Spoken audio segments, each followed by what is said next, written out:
necessarily because it's a geometry classroom, but because it's a good example of all of our classrooms. In the plan, all classrooms will be remodeled, even if their configuration is not going to be changed. And actually in the plan, this room's 4 walls are going to stay exactly where they are. But you can see the issues that we have in every single classroom. First of all, the lighting. This classroom was not originally, but at one point was a computer lab, and that's why you can see all the conduit and the extra plugins in the room. And they put in parabolic lighting because that's what's good for looking at screens, but they didn't put in enough. And so if you're sitting in between, you don't get good lighting at all.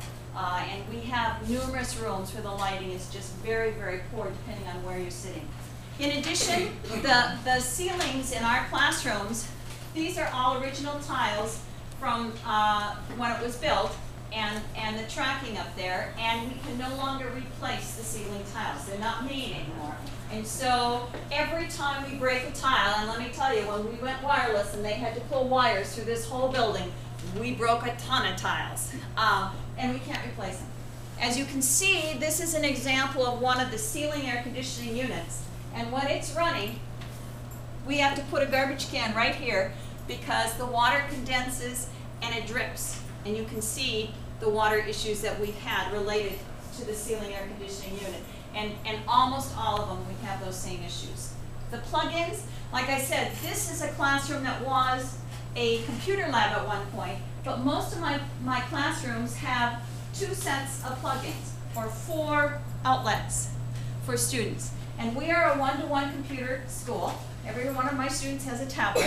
And so you can imagine the battle that goes on who gets to plug in their computer for the day. So we don't have nearly enough electrical outlets in all of the classrooms. Finally, there's no storage. The built-in storage in every classroom was a closet, but there are no bookshelves, there are no places to put computers or materials or books or things like that. And so all of the rooms will include built-in storage. Finally, the boards. This building was built with chalkboards, and as you can see, we still have some left. However, what we did, particularly in the math rooms, we put in whiteboards, but we tried to be as conscientious money-wise as we could. And we went the cheap route, and every time you do something cheap, you know what happens. This is actually a film that's chalkboard behind it, and we just put the film over it while it fades. And so as you can see, after several years of usage, you can see everything that was written from yesterday and last week and last month, and it's very hard to use anymore. So all of those items are issues in every single classroom. So in the plan, it is included that all rooms would be remodeled from top to bottom.